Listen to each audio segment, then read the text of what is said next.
Chardonnay is the most famous of all white wine grapes, and it's easy to see why. Many call it the ultimate terroir grape for its ability to express the unique characteristics of each vineyard where it's planted, its soil, its climate, and of course, the winemaker's touch. Chardonnay is planted all over the world, in part due to its popularity, but also because it grows well in many different climates. However, the benchmark for top quality Chardonnay is, of course, Bourgogne. You're probably familiar with the great Chardonnay wines of Chablis and the Côte de Beaune, but perhaps you didn't know that the grape comes from here. I am Jacky Blisson, Master of Wine and die-hard Bourgogne wine lover. I'm here in the village of Chardonnay in the southern reaches of Bourgogne. Founded by the Romans, the ancient settlement of Chardonnay became Chardonnay over time. Evidence of winemaking here dates back many centuries, but it was in the late 1800s that Jules Guyot wrote of the town's excellent old vine Chardonnay. Over time, the grape name and that of the town became one and the same. As the birthplace of such a well-known grape, why isn't the village of Chardonnay better known? Well, with just over 200 hectares of vines, the production of Chardonnay is quite small, but high in quality. In fact, since 2005, it is one of 27 villages that can append their name to the Mâcon appellation. What is the Mâcon appellation all about? And why have these 27 villages been singled out? For the next few days, I'm road tripping across the Mâconnais to find out.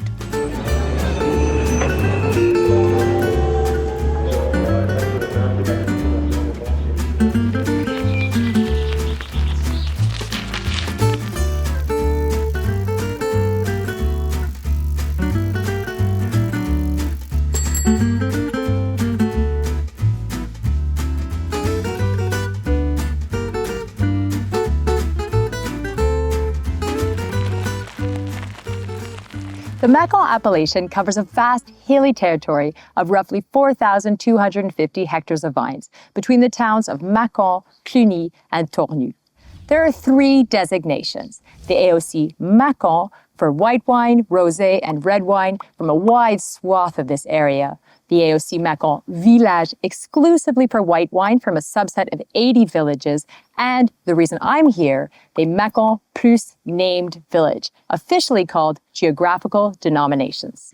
To highlight the best terroirs across the entire Mâcon zone, 27 villages were identified. These Mâcon Plus named village areas have stricter production rules than the AOCs of Mâcon and Mâcon Village, notably when it comes to yield, ripeness level at harvest, and so forth. Another 27 denominations to know in Bourgogne? Yikes. But when you think about it, the essence of Bourgogne has always been its approach based on individual terroirs. And you could argue that that all began here in the Mâconnais. In the Middle Ages, Benedictine and Cistercian monks were the major vineyard owners in Bourgogne. They were the first to carve out precise plots of land according to their soil makeup and topography.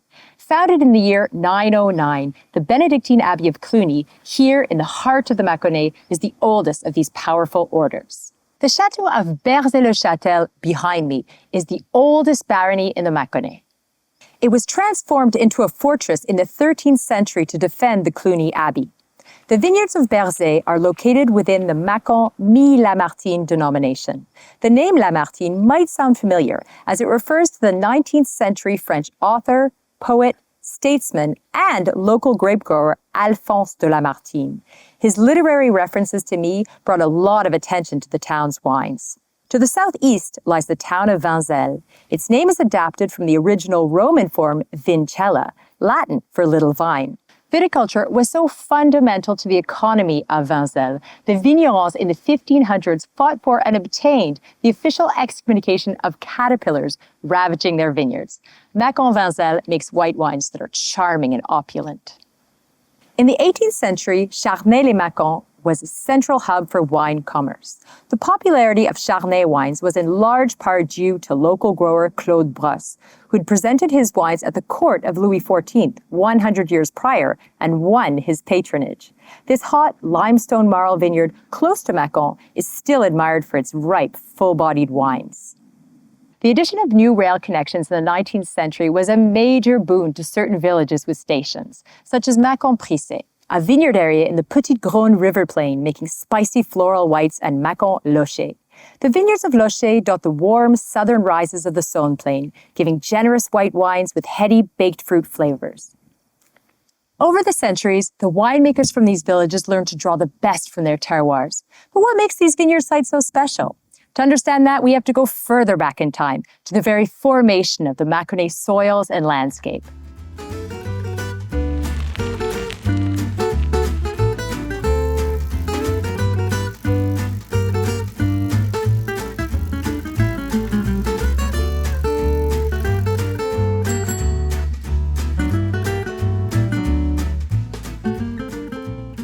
I'm in the vineyards of Mâcon Bourgogne.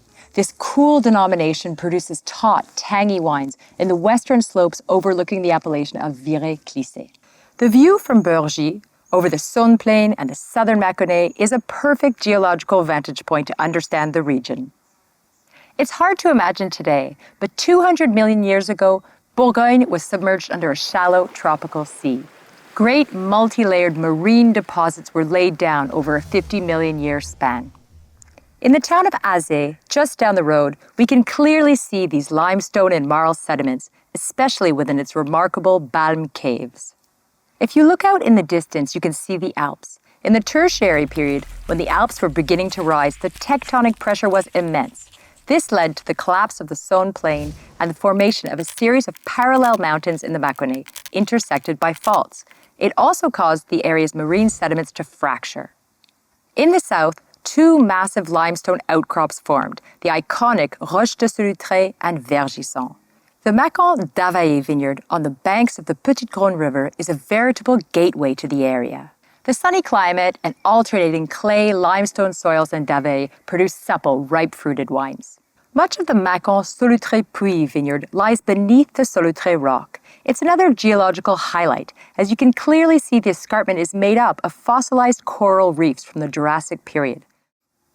All of these land upheavals and erosion over time created a highly diverse patchwork of terroirs all across the Mâconnais.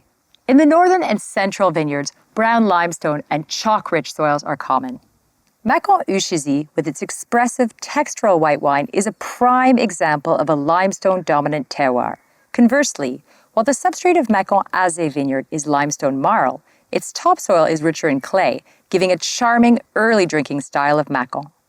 In the sunny hillside vineyards of Mâcon Péronne, two distinct soils coexist. Limestone areas produce rich, rounded wines, and highly atypical flinty clay zones yield a very different style, more subtle, mineral-edged, and floral.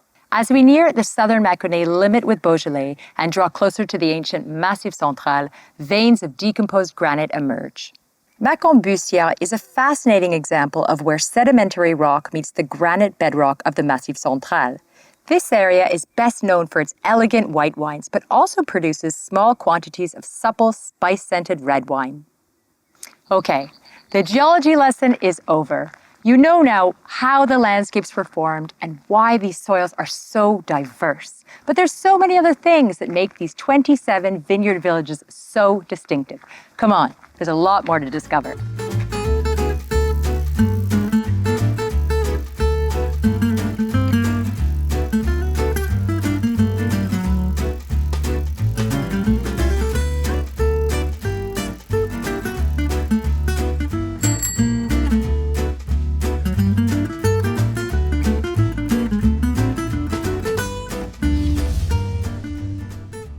The Mâconnais vineyards extend 35 kilometers long by 10 kilometers wide between the Garonne and the Saône river plains. The climate is continental, but with distinct Mediterranean influences, which makes it the warmest growing area in Bourgogne. The north and central parts of Mâcon's vineyards are generally cooler than the south.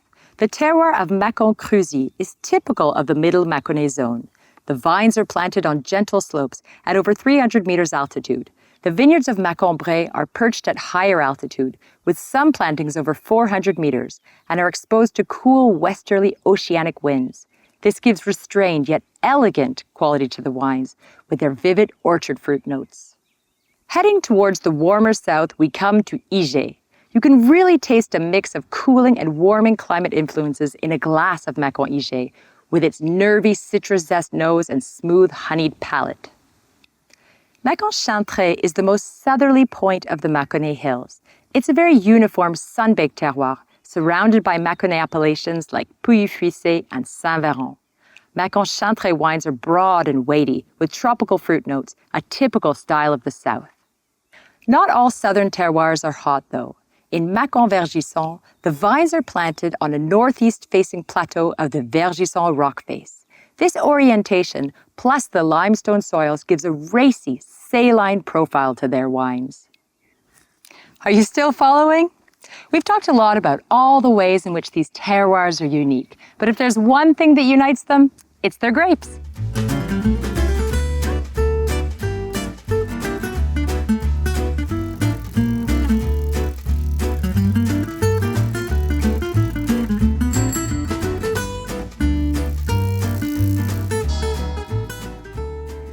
The Mâconnais is Chardonnay territory. You already knew that. Chardonnay accounts for a whopping 90% of the area planted in the Mâcon appellation. And as we've seen on this journey, the styles vary widely from one village terroir to another. In general, fruity, early drinking Chardonnay tends to come from areas with sandy, silty, or clay-dominant soils.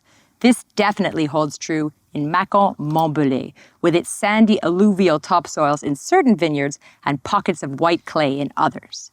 More structured, age-worthy Chardonnay often comes from limestone marl-dominant zones like Mâcon Fuissé. In the 18th century, its prized white wine vineyards were described as an artery of gold.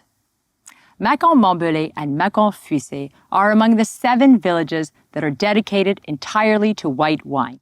Most other named villages, 19 to be precise, are authorized to make white wine, rosé, and red wine. It might seem surprising, but you could come across a Mâcon Chardonnay red wine. Mâcon Moncé, in the northern reaches of the Mâconnais, is the transition point where Pinot Noir bows out, leaving Gamay center stage. That isn't to say that Pinot Noir isn't planted further south, but for Mâcon plus named village red wines, Gamay is the only permitted grape. In Moncé, the style is fresh and floral. As we move further south, Gamay reds gain in intensity. There's an old saying among Bourgogne vignerons that red grapes need red soils. This is often the case in the Mâconnais. Gamay thrives on iron-rich clay limestone soils and in the veins of decomposed granite further south. Mâcon-Serrières is the only village exclusively dedicated to rosé and red wine making. With its proximity to the first Massif Central escarpments, Serrières vineyards have outcrops of reddish granitic sands on its steep, sunny slopes. The wines are aromatic and structured with velvety tannins. A few kilometers to the north, Mâcon Pierreclos is also reputed for its serious, age-worthy Gamay. Like neighboring Mâcon Bussière, Pierreclos lies in a transition zone where granitic sandstone and pink sand soils meet clay marls and pebbly limestone. These 2 villages, along with Serrières, form the golden triangle of the finest Mâcon red wines. It's almost time to wrap up this cross-country Mâconnais tour, but I can't leave without visiting one more important village.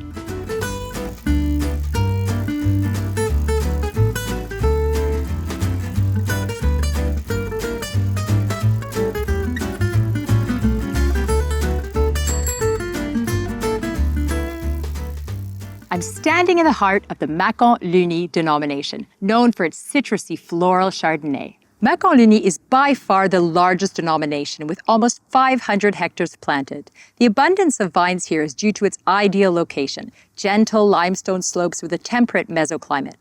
In comparison, 2/3 of the Mâcon Plus named villages have less than 50 hectares of vines. One of Mâcon's smallest denominations, Saint-Jean-Gou-le-National, has a mere 8 hectares, scattered between the Cluny Hills and the Côte Chalonnaise foothills. The total surface area for Mâcon Plus village wines is roughly 2,000 hectares. It's quite amazing when you think that these vines almost totally disappeared at the end of the 19th century. After wreaking havoc on the vines of southern France, the dreaded phylloxera attacked the Mâconnais vineyards. In the aftermath, the local wine industry was in crisis. To save their vineyard, the growers joined forces, first by organizing grafting workshops and later in the 1920s by forming cooperative cellars. In the 20th century, these co-ops played a major role in the recovery of the Mâcon appellation. Today, they are focused on innovation, sustainability, and smaller-scale winemaking to highlight the individual merits of the 27 villages. This work is also being carried out in no small measure by an exciting new generation of quality-focused independent producers. They're helping make a name for many villages, like Mâcon Versé and Mâcon La Roche-Vineuse. Versé's vineyards are situated on a long west-facing slope in the temperate central Mâconnais area. The white wines are floral and mineral, and the reds are silky smooth. The Roche-Vineuse village is further south. Its terroir of limestone marl soils and varied hilly terrains yields wine with notable depth and complexity.